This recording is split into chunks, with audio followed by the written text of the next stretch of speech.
On vous donne la parole. Bonjour à toutes et à toutes, bienvenue sur Artop, les artistes sont sympas. Alors aujourd'hui, j'ai la chance et le plaisir de recevoir la talentueuse et ravissante Nathalie Boileau. Oh bah beaucoup là, mes mollets Bonjour sont Nathalie, déjà. Bonjour tu vas bien? Daniel. Très bien, très bien, Bon, très très alors bien. Nathalie Boileau, si vous ne la connaissez pas, elle a été au cinéma de l'autre côté du lit. Demi-tour, Petite Graine, Merci mon chien, Babysitting, Agnès, Tortilla Cinéma, Tour, Tour de rôle, dans Promotion Canapé également. Tu as joué pour la télévision, tu as joué pour Mongeville, euh, Section de recherche, La fuite de Louis XVI à Varennes, L'école du pouvoir, Une suite pour deux, Camping Paradis, Le juge est une femme. Au théâtre également, tu as été dans les Fourberies de Scapin, Maison d'arrêt, Les Italiennes.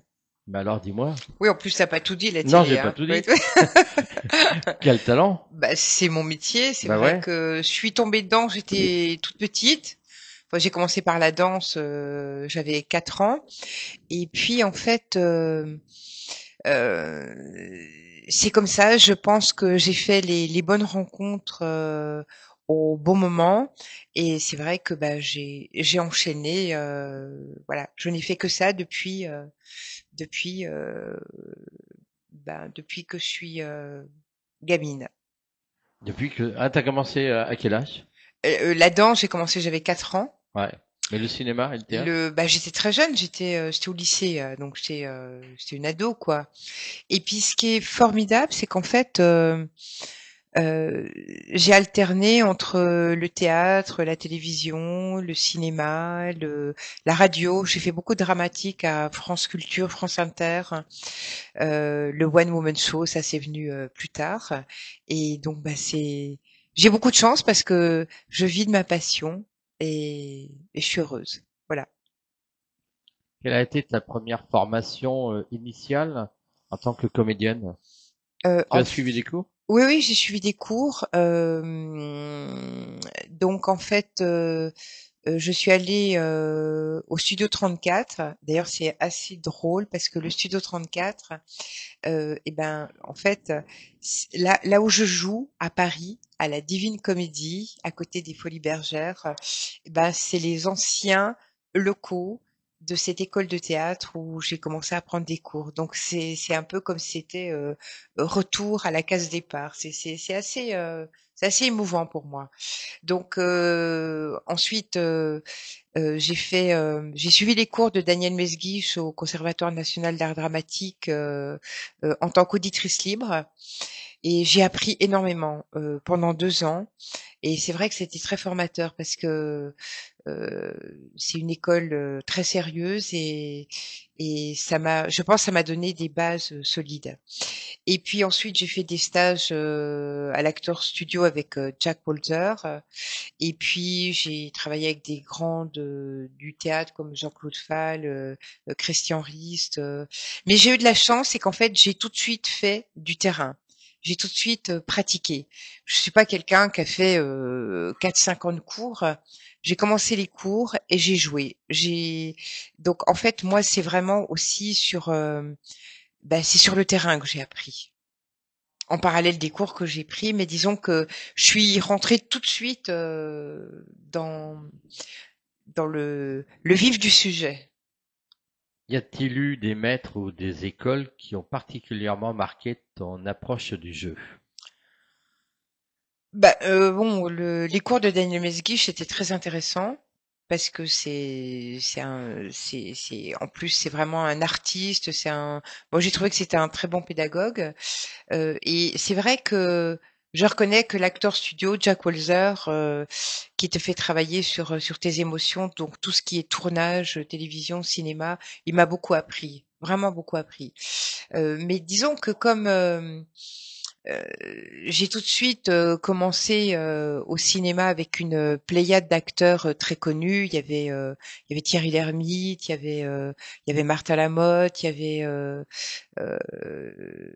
avait des gens qui sont morts que j'aimais, Claude Rich, il y avait Zabou, il y avait donc d'avoir été avec ces gens aussi qui ont un certain charisme, c'est très formateur aussi. Quand tout de suite tu commences avec des gens qui ont un certain talent.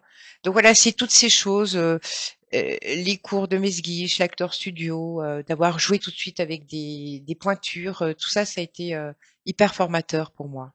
Eh ben justement, moi je te propose qu'on regarde ta bande démo, qui est excellente, D'accord, on en parle après. d'accord, D'accord? super. Tu es danseuse professionnelle? Oui, je suis danseuse et comédienne et parfois les deux ensemble. Je danse depuis toujours. C'est un moyen d'expression très puissant.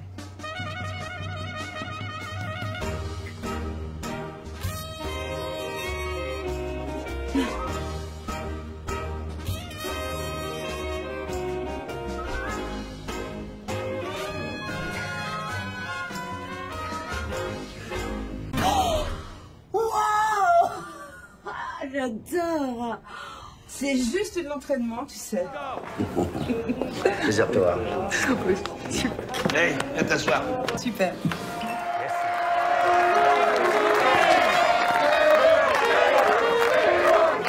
Heureusement, moi, je me sentais libérée, délivrée d'un poids. Toutes ces années de mensonges, ce lourd fardeau, enfin dévoilé par un autre mensonge. Celui d'un gamin qui veut se faire mousser auprès d'une fille.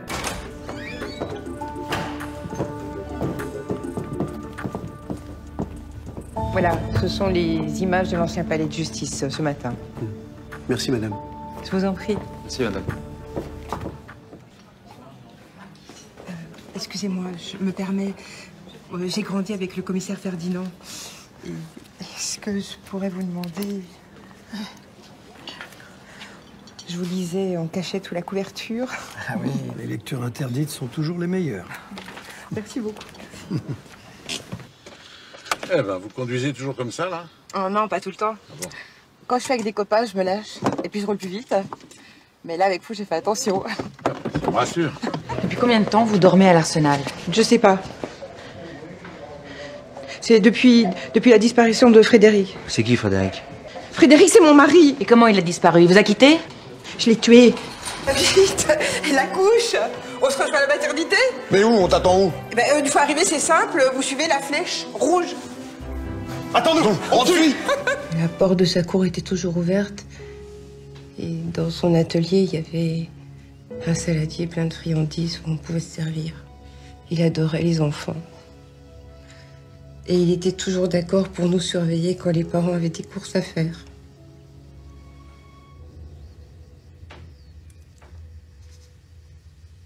Même aujourd'hui, vous savez, c'est pas facile d'en parler. Je suis pas jalouse.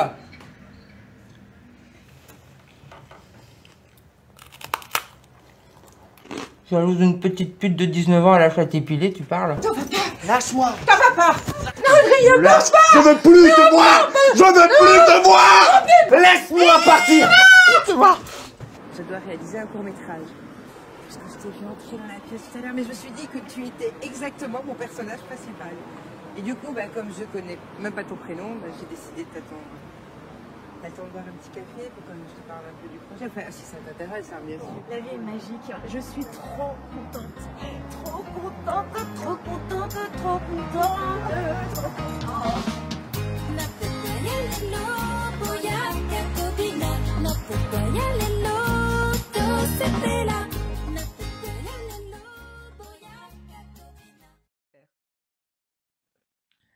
Alors voilà, la bande démo. Alors moi, il y a cette bande démo, elle est très bien faite d'ailleurs. Merci. En fait, Mais ce qui tu est... sais quoi? Oui. Il y a un acteur qui a disparu maintenant. C'est Bernard Tapie. Ah oui, T'as eu la Bernard chance de Tapie. jouer avec lui? Oui, bon, c'était pas facile, hein, parce que bon, c'était un tournage sous la direction d'Yves Boisset, qui a C'était pour quel disparu film? aussi. C'était Casas, ça. D'accord. Casas. Et en fait, Bernard Tapie, c'était la première fois que je le rencontrais. c'est un partenaire très intéressant parce que très instinctif, mais par contre, il tient beaucoup de place. Et moi, par exemple, il a changé la partition parce que c'était dans ce film, en fait, c'était moi qui conduisais et je devais faire simuler une espèce de cascade. Et il a dit à Boisset, écoute, bon, c'est un être de sexe féminin, donc c'est quand même plus logique que ce soit moi qui fasse qui simule la cascade. Donc en fait, il m'a fait changer de place et c'était quand même assez déconcertant pour moi, mais ça va, j'ai tenu le coup et en fait, il faut reconnaître une chose, c'est que Tapi, c'est quelqu'un qui est très instinctif. Mais alors pendant qu'on tournait, quand Boisset avait dit couper, Tapi, il négociait des contrats avec des Japonais, ou avec, il était hallucinant, quoi, vraiment hallucinant ce type. Et je me rappelle qu'il avait dit, je trouve pas qu'elle a des airs d'Annie Girardot jeune. Bon, j'avais trouvé ça sympathique. Alors, quels ont été ton premier rôle professionnel au cinéma? Eh ben, Promotion Canapé. Promotion Canapé. Voilà, Promotion C'était avec Canapé. Michel Sardou. Il y avait Kevin Michel Harris, Sardou. si je me souviens bien. Il y avait Martin Lamotte. Oui, c'est il y ça. avait plein de gens. Il y avait même Anne Roumanoff, dont j'ai fait la première partie dans une salle de 1000 places en région parisienne. Il y avait une pléiade d'acteurs, mais ce film a eu énormément de succès. D'ailleurs, j'ai reçu des lettres de spectateurs et je me suis fait suivre dans le métro parce que en fait c'est là que j'ai compris l'impact du cinéma et de la télévision, parce qu'à un moment donné Didier Camacca m'avait demandé de mettre mon stylo dans la bouche. Bon, moi j'étais très très jeune, donc bon, je m'étais exécutée. Et puis Martin Lamotte, à ce moment-là, il disait, t'as vu la bouche qu'elle a, cette salope. Bon, mon père, quand il a vu le film au cinéma, il a voulu casser la gueule à Martin Lamotte. Mais bon, c'est vrai que l'impact du cinéma, c'est quelque chose. Hein. C'est hallucinant. C'est comme si en fait on te prenait une partie de ta vie privée parce que t'appartiens au public. Beaucoup de succès ce film, hein. Beaucoup. Alors, le métier de comédien est souvent jalon de défis. Quels ont été tes défis à toi? Mes défis, déjà je suis encore là, hein, ce qui est quand même un sacré défi parce Oui. que j'ai beaucoup de collègues féminins et masculins qui ne sont plus dans le métier, parce que c'est vrai que c'est un métier qui est très difficile, surtout pour les femmes, parce que nous les femmes, on est très cataloguées au niveau des rôles, donc t'as la jeune première, bien souvent, les femmes, elles ont beaucoup de difficultés à trouver des rôles après 40 ans. C'est très dur parce que même si bon, les choses ont un petit peu évolué maintenant avec les actrices américaines, c'est vrai qu'en fait, on est beaucoup c'est très stéréotypé, c'est-à-dire t'as l'actrice très très jeune, t'as les mères, puis après t'as les grands-mères. Voilà, t'as une espèce de grand écart. Donc c'est très compliqué de rester en piste. Mais disons que moi, mon plus grand défi, c'est d'avoir, je pense, réussi à alterner entre les tournages, le théâtre, le one woman show, et d'avoir eu la chance d'avoir fait ces spectacles, parce que j'en suis à mon 3e seul en scène, et je pense que c'est cette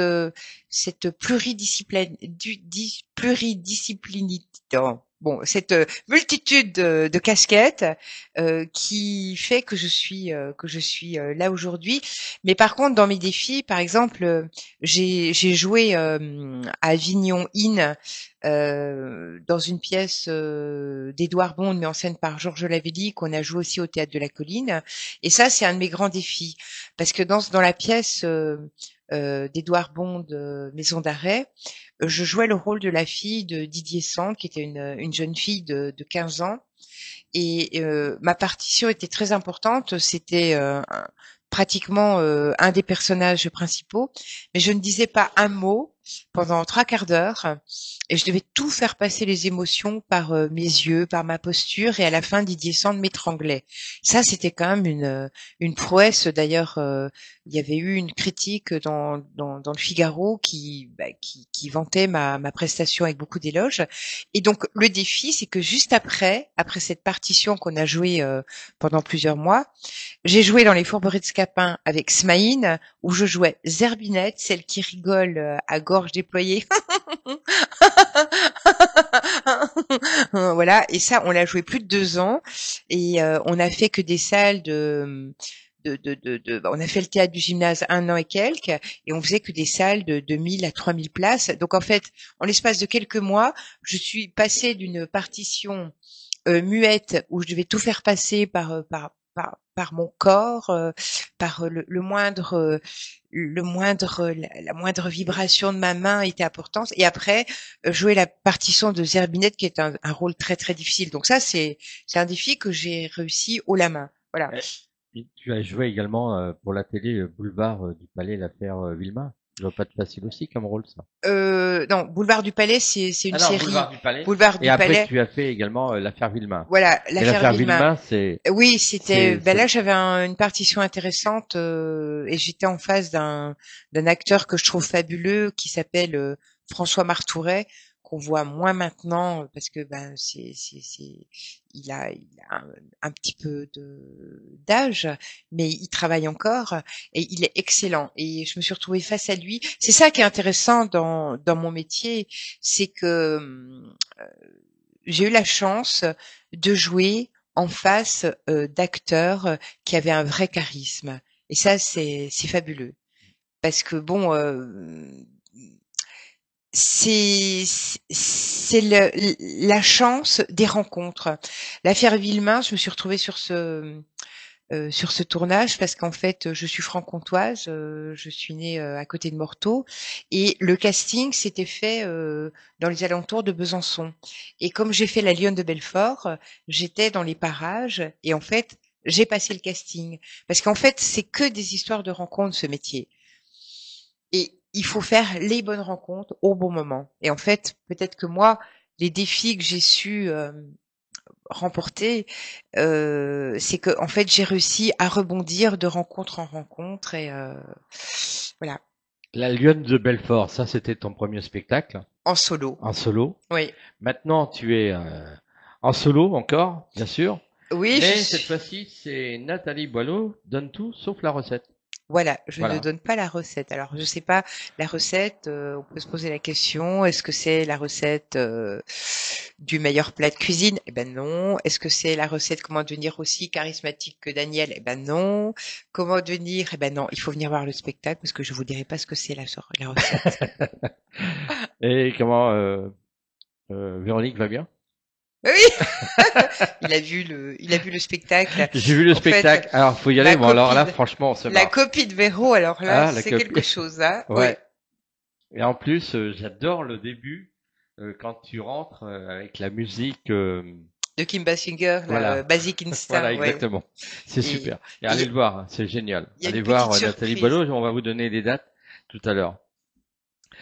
Bon, tout ça pour dire que tu as exploré différents univers, théâtre, cinéma, télévision. Lequel te semble le plus exigeant? Ben, disons que, par exemple, quand tu es sur scène, comme tu m'as vu il y a quelques jours, et que tu es seul, tu n'as pas de filet. Tu commences et tu dois je me souviens que pour la Lionne de Belfort, j'avais joué au Sentier des Halles et il y avait eu un truc hallucinant, c'est qu'il y avait eu une coupure de courant. Et ben j'avais continué le spectacle et j'avais trouvé des subterfuges et puis à un moment donné, bon, ils ont réussi à réparer. En fait, voilà, la grande différence quand tu fais un tournage à la télévision ou au cinéma, tu peux recommencer. Mais au théâtre, quand t'es là en direct, au théâtre, tu ne recommences pas. Tu ne recommences pas. Et donc, bon, cela dit, moi personnellement, je trouve que les tournages, c'est formidable. J'aime vraiment les tournages parce que c'est pas la même technique et disons que la grande différence, c'est que tes partenaires de jeu au cinéma et à la télévision, bah, c'est les acteurs avec lesquels tu joues, et sinon, bah, c'est l'équipe technique. Alors que quand tu es au théâtre, tes partenaires, c'est le public. Moi, quand je suis seule sur scène, en fait, je suis pas toute seule parce que je joue avec mon public et mon public, comme il y a de l'interaction dans mon spectacle, il y a des moments, c'est lui qui me renvoie la balle. Donc en fait, c'est passionnant et c'est une grande histoire d'amour, surtout le one woman show parce que là, bah, je peux pas jouer avec mes partenaires. Bon, si, comme tu as pu voir, des fois je joue avec la copine Véro ou je joue avec James, comme j'ai créé des personnages. Mais pour moi, les tournages, c'est formidable, c'est une grande histoire d'amour avec la caméra et avec tes partenaires, bien sûr. Le théâtre, disons que la grande exigence du théâtre, c'est que d'une fois que tu as mis un pied sur le plateau, et tu peux pas dire stop, on arrête, c'est impossible. Donc voilà, c'est peut-être ça la difficulté du théâtre, c'est que tu es en live tout le long. Parmi les rôles que tu as interprétés, y a-t-il un qui t'a particulièrement marqué? Eh ben alors paradoxalement, Promotion de canapé, ça m'avait vraiment marqué parce que comme je me faisais violer par Martin Lamotte, enfin bon, c'était une comédie, hein, Ouais, bien sûr. donc c'était un viol, c'est pas un viol comme dans un film d'arrêt-essai dramatique, violent, glauque, non, non, Un non, film on X. voyait rien en fait, Ouais, bien sûr. on tombait sur un matelas, donc voilà. Mais comme c'était mon premier tournage, moi je voulais donner une émotion vraiment forte et donc en fait je suis allée chercher très profondément en moi pour pleurer. Je me rappelle qu'il y avait un acteur qui avait dit mais ne la faites pas souffrir comme ça, mettez-lui des larmes dans les yeux. J'ai dit non, moi je veux du vrai. Et donc j'ai mis quand même 2-3 jours à m'en remettre parce que je suis allée gratter pour me faire mal. Et puis bon, j'avais pas l'expérience que j'ai Gratter. maintenant. Bah, pour trouver l'émotion qui me faisait pleurer Ah au oui, moment d'accord. où on disait moteur. Ah ouais. Je suis allée chercher des choses qui me Oui, qui me des parlaient. émotions qui te parlaient Voilà, pour pleurer, ouais. pour pleurer D'accord. au moment de moteur. Ouais, ouais. Sauf que j'avais pas prévu que j'allais mettre quand même 2-3 jours pour m'en remettre. Mais bon, sinon dans les films qui m'ont dans ce que j'ai fait, dans ce qui m'a le plus marqué, bah disons que au niveau cinéma, j'ai eu la chance de tourner dans le premier long métrage de Martin Provost qui s'appelait Tortilla et Cinéma avec Carmen Maura qui était une partenaire de jeu formidable qui m'a donné des clés pour le métier d'actrice et il y avait toute une pléiade d'acteurs, il y avait Michel Aumont malheureusement qui est parti, il y avait Jacques Bonafé, il y avait Marc Duret, il y avait enfin plein de gens, Jacques Bonafé, plein de gens, Mousse Diouf qui est parti aussi. Oh mon Dieu, tous les morts. Et c'était très intéressant parce que c'était l'histoire d'un tournage. Et moi, je faisais la maquilleuse de Carmen Maura, mais je faisais une maquilleuse complètement déjantée. Il m'avait mis des cheveux jusqu'aux fesses, un pantalon à carreaux que j'ai encore d'ailleurs, des lunettes un peu œil de chat. Et ben, j'ai beaucoup aimé ce tournage parce que bah, Martin Provost c'est quelqu'un de fabuleux et voilà donc j'ai beaucoup aimé ce tournage. Mais il y a plein de tournages que j'ai aimé aussi. Par exemple, bah, le dernier que je viens de faire avec Samantha Régnier, qui est comédienne elle-même. Samantha Régnier, elle m'a écrit un rôle dans un court-métrage qui s'appelle Trop contente. Et là, elle m'a fait une transformation totale. Elle m'a mis une perruque à la Lisa Minnelli. Elle m'a mis en short et tout parce qu'elle cherchait une comédienne qui sache faire le grand écart. Comme je sais faire le grand écart, bon, voilà. Et j'ai beaucoup aimé ce tournage parce que j'étais complètement transformée. J'avais plus du tout mon apparence. Alors, il y a même des gens qui m'ont pas reconnue sur le moment. Et ça, c'était fabuleux. Et un grand moment aussi pour moi, c'est quand j'ai tourné au Sénégal et sur l'île de Gorée dans Black and White avec Isabelle Gélinas. Ah oui, qui est passé l'année dernière. sur Voilà. France 3. Ouais. Pasquale Dinka, c'était un rôle passionnant pour moi parce que c'était le rôle d'une femme libre qui tombait amoureuse d'un boxeur sénégalais de 25 ans. Donc c'était mais bon, je suis restée plus de 15 jours sur l'île de Gorée. Ça c'est des souvenirs exceptionnels, quoi. Voilà. Donc plein d'anecdotes en fait. Comment tu choisis tes projets? Est-ce que c'est d'abord le texte qui t'attire? Est-ce que c'est le metteur en scène? Ou alors est-ce que c'est le message de l'aventure humaine? En fait, je dois reconnaître que évidemment il y a des choses que je ferai jamais, mais en général, quand on m'a proposé des choses, moi j'étais très contente parce que c'est un métier où on te propose pas des rôles tout le temps. Donc j'ai refusé 2-3 fois. Ben, je l'ai presque regretté parce qu'en fait, sauf si tu deviens une grande vedette, mais bon, des grandes vedettes, il y en a plus beaucoup maintenant parce qu'on n'est plus à l'époque des grandes vedettes. Maintenant, il y a tellement de gens qui veulent faire ce métier que, comme avait dit Andy Warhol, en fait, on est au siècle où tout le monde a son quart d'heure de célébrité. Donc, quand on te propose un rôle, ben, t'es contente. Mais évidemment, il y a des choses que j'ai pas voulu faire parce que des fois ça correspondait pas exactement avec ce que j'étais profondément. Mais le propre d'un acteur, c'est de se métamorphoser et de donner vie à des personnages. Donc je dois dire que je pense que mon grand rôle, je l'ai pas eu encore, mais je pense qu'il arrive bientôt. Tout à l'heure, tu nous disais la dernière scène, ça veut dire que tu as tourné un film là qui est pas sorti. Trop contente, oui, il est pas, mais c'est un court-métrage. Hein. Ah oui, d'accord. Trop contente, oui, mais c'est un court-métrage, c'est court, hein, mais il va faire des festivals. Ah d'accord, ouais, et il va être on va le visible. retrouver sur des festivals. Il va être visible, ouais. D'accord. Ouais. Mais c'est fabuleux et Samantha Régnier, c'est quelqu'un de génial que j'aime énormément. Bon, alors maintenant on va venir au spectacle parce qu'il faut quand même savoir que tu es seul en scène. Ouais. Et que tu es dans un spectacle hilarant. Hein, tu as choisi de parler à la femme du 21e siècle, féministe qui aime les hommes. Ben oui. Eh ben alors, tu sais quoi, je te propose qu'on regarde déjà un extrait. Ah oui, d'accord. Et on en parle tout de suite après. D'accord, voilà. ok. J'imagine que c'est pour la visite de l'appartement. Alors vous voyez, vous êtes dans un appartement superbe, très bien agencé, doté d'un beau volume, que nous réservons à une clientèle raffinée, de qualité. Oui, Véro, oui. Hein, t'as essayé l'échantillon qui est dans la page de Marie-Claire. T'es en cloque? Ah, t'as des cloques? Le premier ultra sérum pour les fesses. Bah surtout, mets pas ça sur ton visage. Hein. Bah parce que tu te retrouves avec une tête de cul. Ça, c'est ce que je vais faire ce soir pour James, mon mari. Histoire de lui réveiller les sens. Fois l'essence. En ce moment, il serait plutôt diesel. Arrivé à la clinique, l'infirmière me dit « Oui, c'est une ouverture comme 1 centime, vous pourrez revenir quand vous serez à 2 €. »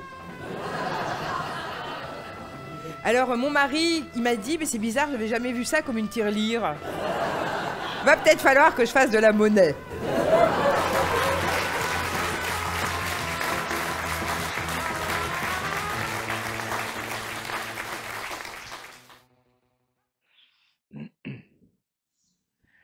Voilà, petit extrait de Nathalie donne tout sauf la recette. C'est combien de temps de travail pour faire, énorme. 1h15 sur scène? Je fais même normalement 1h, c'est plutôt 1h20, 1h25, mais oui, c'est ça, comme la dernière fois c'était 1h25. Mais disons que les salles à Paris, souvent on te demande des formats plus courts, donc à Paris c'est plutôt 1h05, 1h10. Disons c'est énormément de travail, hein. Énormément de travail. Hein. Celui-là j'ai mis 3 ans à l'écrire. À un moment donné j'avais tout mis à la poubelle parce que ça me plaisait pas. Non, c'est beaucoup de travail. Il faut vraiment être motivé.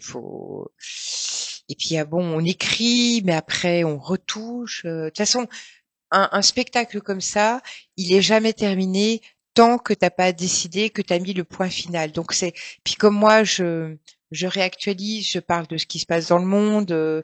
Bon, je fais pas trop de politique parce que il y en a qui le font très bien. Et puis aussi, il y a une chose qu'il faut dire clairement, c'est que maintenant il y a plein de choses dont on peut plus rire. Donc moi, ce que j'ai choisi comme arme, c'est l'autodérision. Je me moque énormément de moi. Là, au moins, t'es sûr qu'on va pas venir te pilonner ou te dire que voilà, t'as pas le droit de faire ci, t'as pas le droit de faire ça, t'es blacklisté.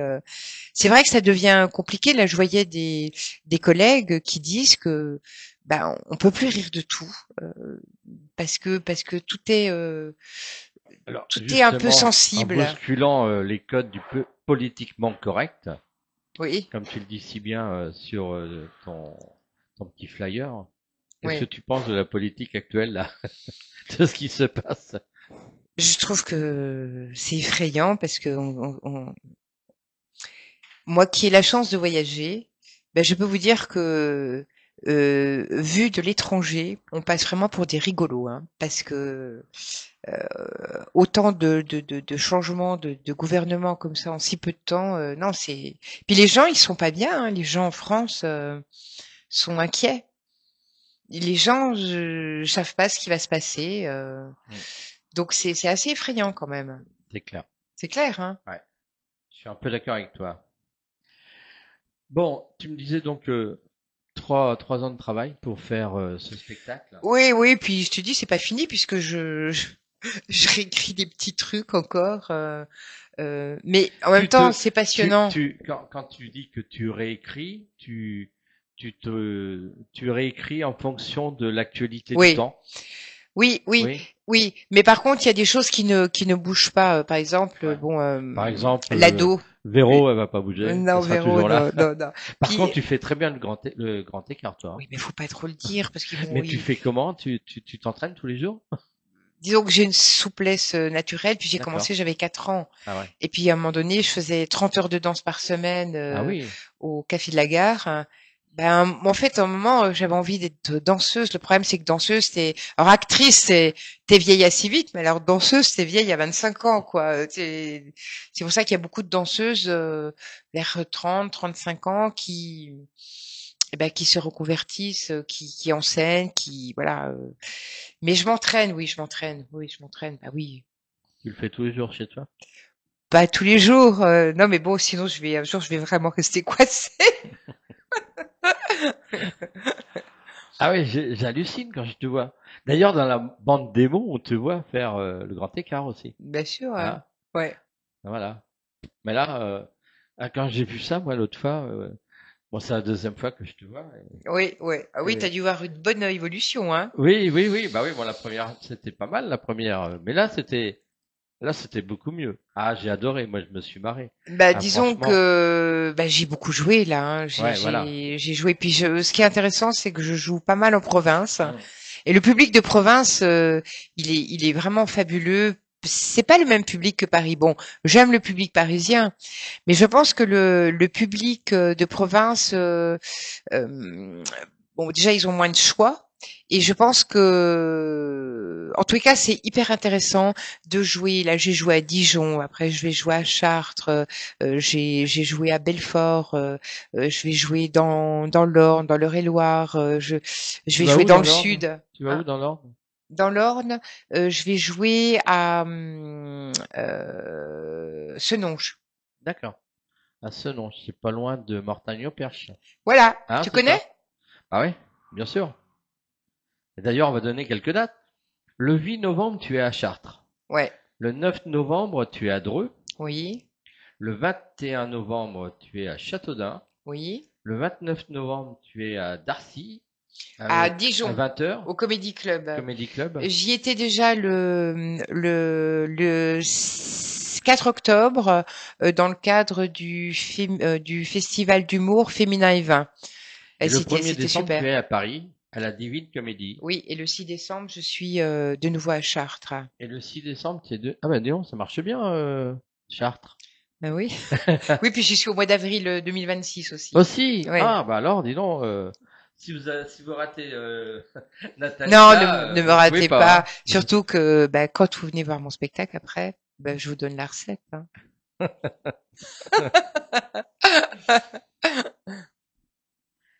Bon, la mémoire, c'est hallucinant de se rappeler de tout Oui. le texte de 1h, Surtout que là, 1h20. je commence en plus un nouveau spectacle qui s'appelle Retour de flamme. Je vais faire une lecture le 5 novembre à la Scène Parisienne à 14h. Et ça, c'est une comédie d'humour noir, thriller suspense qu'on m'a écrite.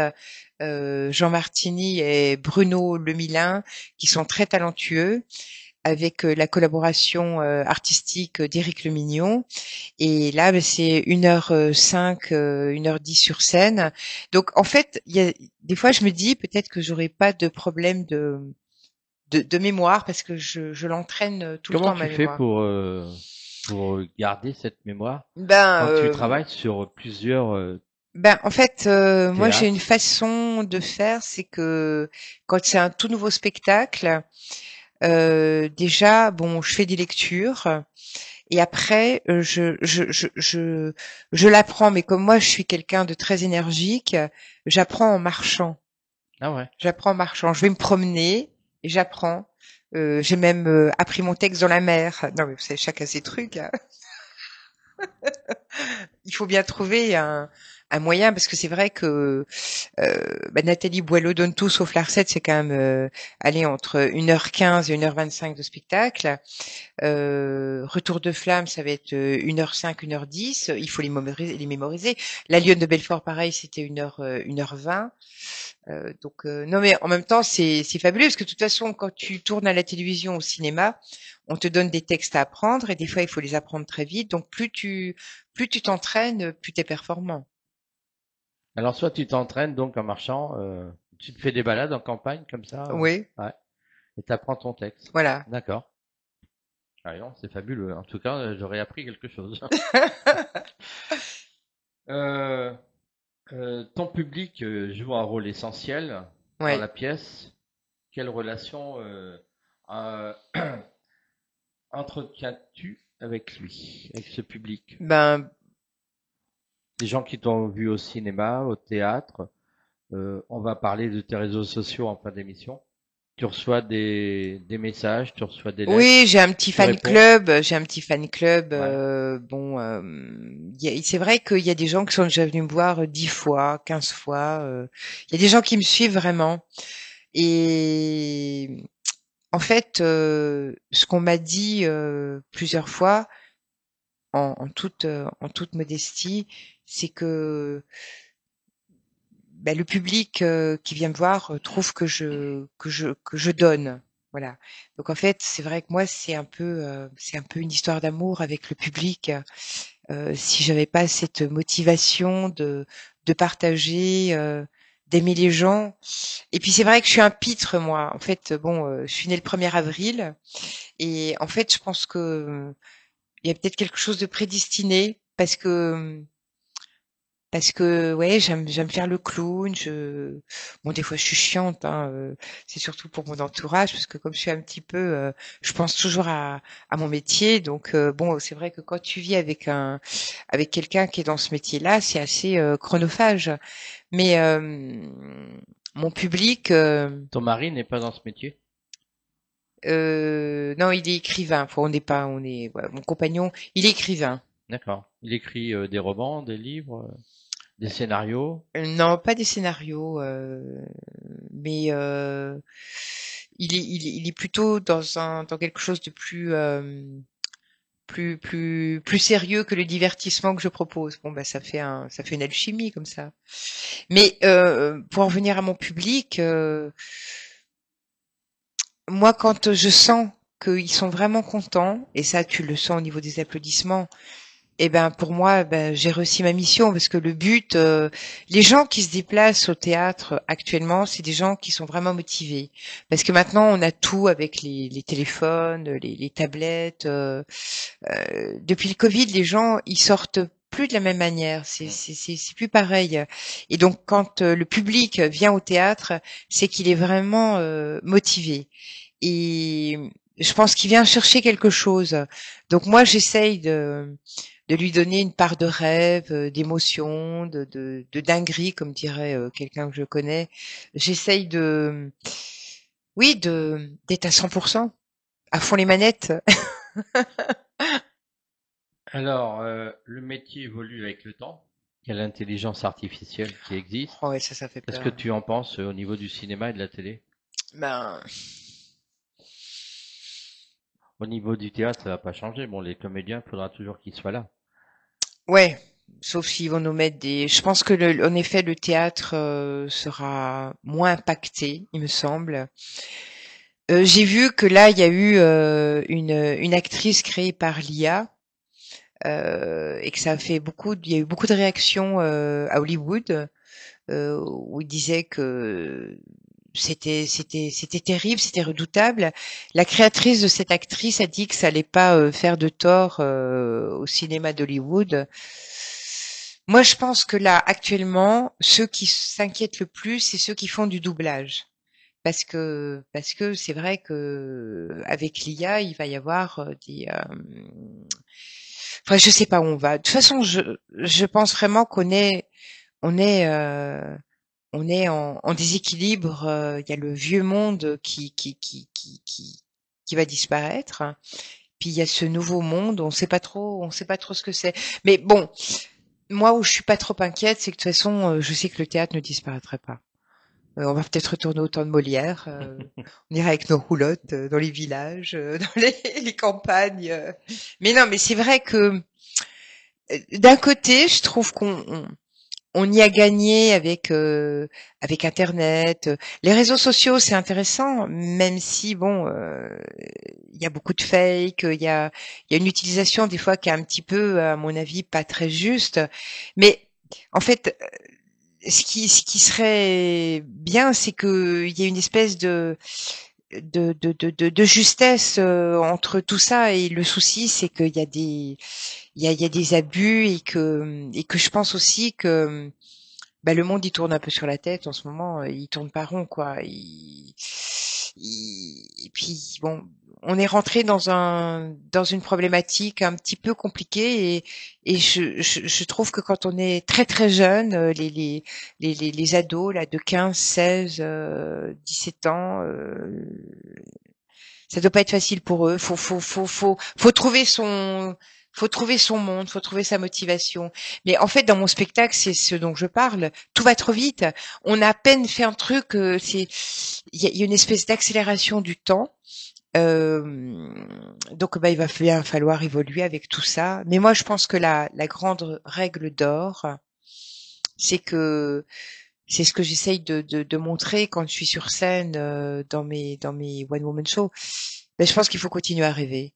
Il faut continuer à croire à ce qu'on fait, et puis il faut garder une bonne dose d'optimisme et une bonne dose de folie, parce que sinon, si on vit dans la peur, dans tout ce qui est anxiogène, on fait rien.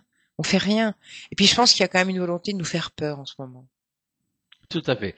Moi, je te propose qu'on regarde un petit extrait de ton spectacle. Oh. Hein, et on revient tout de suite après. D'accord. Alors, voilà, un petit extrait qu'on a vu. Petit extrait. de Nathalie Boileau, donne tout sauf la recette. Si tu avais un conseil à donner à un artiste, à un jeune artiste, une comédien ou un comédien, qu'est-ce que tu leur dirais? Un comédien ou une comédienne qui voudrait faire du cinéma, qui voudrait suivre ton parcours. Mais moi, il y a des gens qui me demandent depuis le début, en fait, parce que ça fait rêver, ça fait encore rêver actuellement. Moi, je pense qu'en fait, il faut jamais se décourager. Mais moi, je pense qu'il faut savoir que c'est un univers qui est, c'est pas le monde des bisounours, hein, et qu'il faut assurer ses arrières, et qu'il y a des moments ça peut très bien marcher, et c'est pas forcément la vérité du mois d'après. Donc en fait, il faut être capable de pouvoir vivre parce que on a un loyer à payer, on a des courses à faire, on a disons que ce métier c'est une passion et que cette passion elle nourrit pas forcément tous les jours. Il y a des grands acteurs qui ont eu des traversées du désert effroyables. Quel a été ton plus gros salaire au niveau des... Oh, au ça, niveau ça, je peux pas le dire. Non, tu veux pas le dire? Non, non, mais bon, moi j'ai pas eu, je suis pas Depardieu. Bon, Depardieu c'est peut-être pas le bon exemple. Je suis pas. Mais en fait, comment je pourrais dire? Ma vérité, c'est que moi, mon mobile, ça a jamais été l'argent. J'ai pas fait ce métier pour gagner de l'argent. J'ai fait ce métier par passion. Et il y a des journalistes qui m'ont interviewé et qui m'ont dit que j'avais le feu sacré. Parce que si vous faites ça uniquement pour l'argent, bon, ça peut marcher 1 an, 2 ans, 3 ans, 4 ans, 10 ans si vous avez le vent en poupe. Mais si c'est ça le mobile, je pense que ça marche pas. Là, tu le fais surtout par passion. Moi, par passion, puis bon, heureusement, l'argent est là, parce que oui, bon, on vit pas non plus d'amour et d'eau fraîche. Mais le conseil que je peux donner à quelqu'un qui débute, c'est pas lâcher au premier désarroi ou à la première expérience pas facile. En fait, il y a un livre qui est fabuleux, c'est L'être un jeune poète de Rainer Maria Rilke. Et en fait, c'est artiste, c'est l'apprentissage de toute une vie.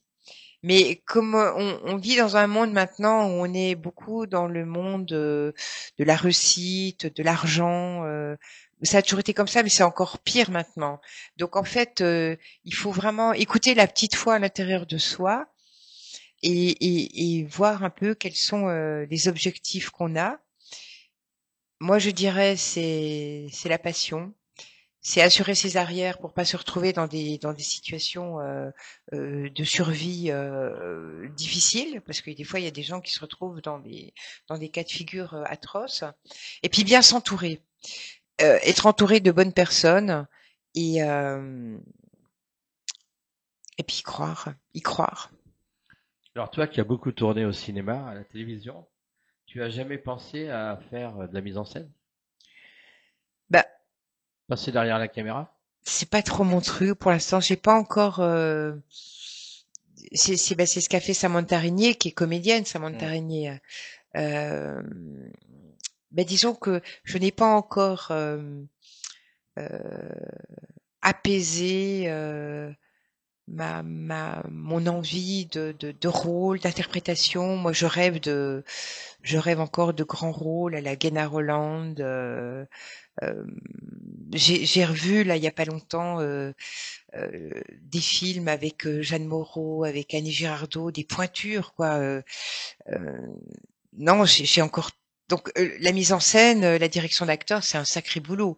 Donc pour l'instant non, moi je suis disponible si vous voulez m'engager pour des rôles, je suis là. Je suis prête à dévorer de nouvelles partitions de rôles de femmes fortes, libres, qui se battent pour l'authenticité, mais je dis pas qu'un jour, non. Pour l'instant, c'est pas dans mes projets. D'accord. 2026 arrive, quels sont tes projets à venir? Va-t-on te retrouver sur scène derrière des projets audiovisuels? Il y a des choses en projet, mais tant que c'est pas signé, on n'en parle pas. Ce qui est sûr, parce que ça c'est déjà signé, je vais jouer en janvier 2026 à Blois dans Nathalie Boileau Danto sauf la recette. Je joue le 7 février 2026 à Châteaudun dans Retour de flamme. Je joue à Senonches dans l'Orne dans Retour de flamme en mars 2026.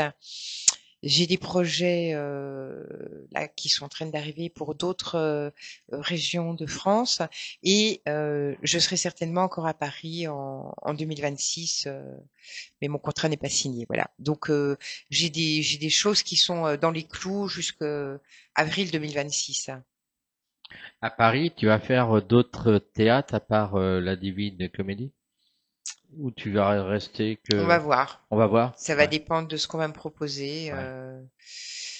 Euh, Oui, mais il y a c'est pas aussi évident d'avoir des salles de théâtre. très dur. C'est très dur. Non, hein. mais il y a une actrice qui a beaucoup de talent qui m'a demandé si je ferais un duo avec elle. Parce que seule, c'est génial, mais c'est vrai que par la pêche, hein. Bah, tu l'as, la pêche. Oui, ça, je l'ai la pêche, mais disons que c'est vrai que ah oui, là, je joue dans Croque-Monsieur aussi, une pièce où j'ai été engagée. Et là, on est 10-11 sur scène. C'est génial, la vie de troupe. C'est vraiment génial. Croque-Monsieur, ça va se jouer quand? Oui, d'ailleurs, c'est dans les dates que je t'ai données, ça. D'accord. Le 9 novembre à Dreux, c'est Croque-Monsieur. D'ailleurs, il y a des acteurs fabuleux, il y a des anciens de la Comédie Française, il y a D'accord. et là on est 10-11 sur scène. Oh mais quel bonheur! Tu n'es pas toute seule. T'as des copains qui te disent allez vas-y, tu pousses presque sur scène et c'est super parce que tout seul des fois c'est vrai que c'est bon. Je suis pas toute seule parce qu'il y a mon public qui m'attend, mais disons que ça demande quand même, ouais, ça demande la niaque. Et puis tu sais pas comment ils vont être en face de toi parce que t'as des soirs, c'est une ambiance de folie, ils sont là, et puis il y a des soirs, ils sont moins réactifs, mais ça veut pas dire qu'ils aiment pas. Parce que aucun public ne réagit de la même manière et j'ai appris une chose, c'est que des fois il y a des publics, ils rient pas tout le temps à gorge déployée, mais ils adorent et tu le sens aux applaudissements. Donc non, mais c'est une aventure fabuleuse. En fait, j'ai beaucoup de chance de pouvoir mener de front toutes ces activités, d'avoir la santé aussi, parce qu'il faut quand même. Là, bon, j'ai beaucoup enchaîné, j'ai joué, j'ai fait 5-6 dates d'affilée. Je dois dire que mes mollets étaient quand même mes muscles. Mais c'est bien, c'est formidable. Puis je vois pas le temps passer. Je réalise qu'on est déjà aux vacances de la Toussaint, c'est épouvantable. Et qu'on change d'horaire dans une semaine. Mon Dieu, ça c'est. Oh, j'aime pas ça. Oh, je déteste ça. Ça te fait rire? Le temps passe très vite. Hein. C'est vrai. Bon, on va finir l'émission. Déjà. On va regarder un extrait de ton spectacle. Ouais. Voilà. Hein. Donc le 8 novembre à Chartres, le 9 novembre à Dreux, le 21 novembre à Châteaudun, le 29 novembre à Dijon, le 1er décembre à Paris.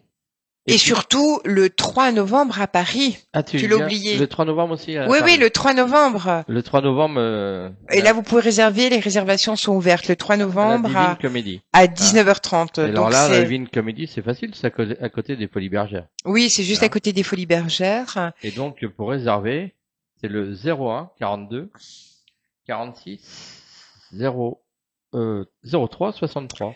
Voilà. Et sinon, c'est possible de réserver sur tous les sites. Hein. Je suis en vente sur tous les sites, sur Billets Réduc, la Fnac, Théâtre Online, le site du théâtre.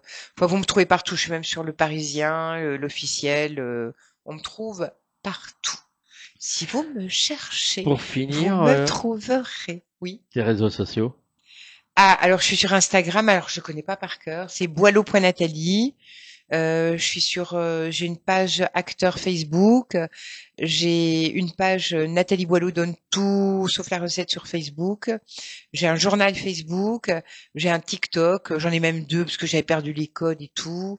On trouve plein de choses si vous faites Google, vous allez trouver plein de choses. Par contre,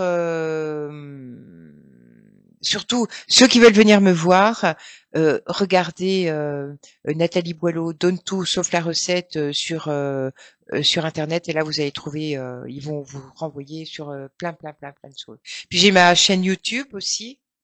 Enfin, vous allez me trouver, il n'y a pas de souci. Hein. Mais surtout, le mieux, venez me voir en vrai. Voilà. Et on va taper une bonne rigolade. On passe vraiment un très très bon moment. Oui, et puis le rire, mais je vais vous dire, le rire, c'est l'avenir de l'humanité.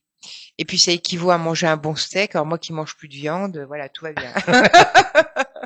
Bon, et puis je voulais remercier Éric Durand. Oui. Hein, c'est ton attaché de presse. Il est vraiment adorable. Oh, c'est quelqu'un qui est gentil. Il est toujours positif. Il rigole. Et puis surtout, vous pouvez venir voir mon spectacle en couple. Vous pouvez venir aussi. Ça s'adresse alors à tout public. Bon, n'emmenez pas les enfants de 1 ou 2 ans, quoi. Mais bon, les ados à partir de, allez, 13 ans. Même 12 ans, parce que je fais plein de singeries. Et là, quand t'es venu, je sais pas si t'as remarqué, il y avait beaucoup d'hommes.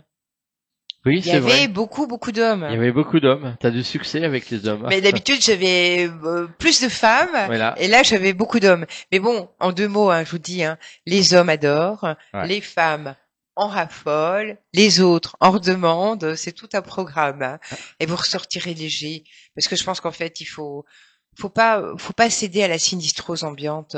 On est vivant. On a cette chance de vivre, même si les temps sont pas faciles. On vit dans un pays qui est quand même relativement protégé par rapport à tout ce qui se passe dans le monde. Et rire, c'est un luxe. Je suis là pour vous faire rire. Je vous attends avec bonheur. Merci beaucoup, Nathalie, d'être passée sur Artop. Merci de m'avoir invité, c'est très gentil. C'était un plaisir. Tu reviens quand tu veux. Oh. Hein. Voilà, la porte est pour les grande nouveautés, pour les nouveautés. Voilà. Merci. Prenez soin de vous. Merci beaucoup. Et nous, on se dit à la semaine prochaine. Voilà, même heure, même endroit, ici sur Artop. Allez, bye bye, salut. Bye bye.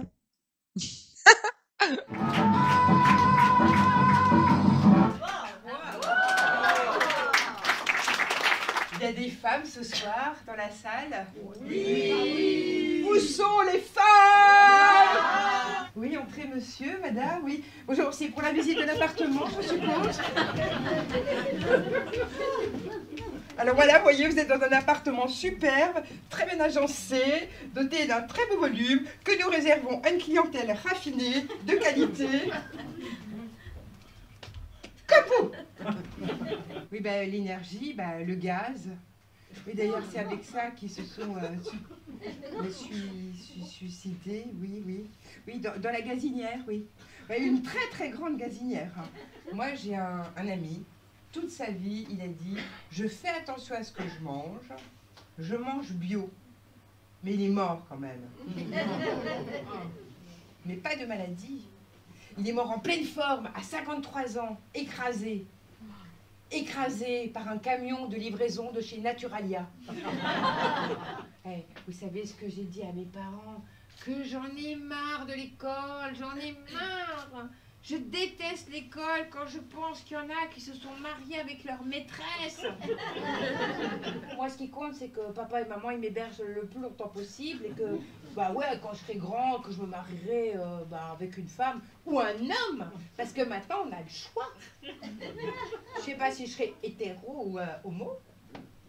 Moi, ce que je sais, c'est que pour l'instant, je suis plutôt attirée par les nouilles. Et quand je serai grand, je dirai à papa, maman, cassez-vous. C'est ce qu'ils ont fait avec papy, mamie. Hein. Même que maintenant, papy, mamie, ils sont dans un village de seniors. Ils sont contents parce qu'il y a du grillage tout autour. Donc eux, ils pensent que c'est pour les protéger. Moi, à mon avis, c'est pour les empêcher de se barrer. Hein. L'idée que je vais devenir adulte, ça me gâche mon enfance.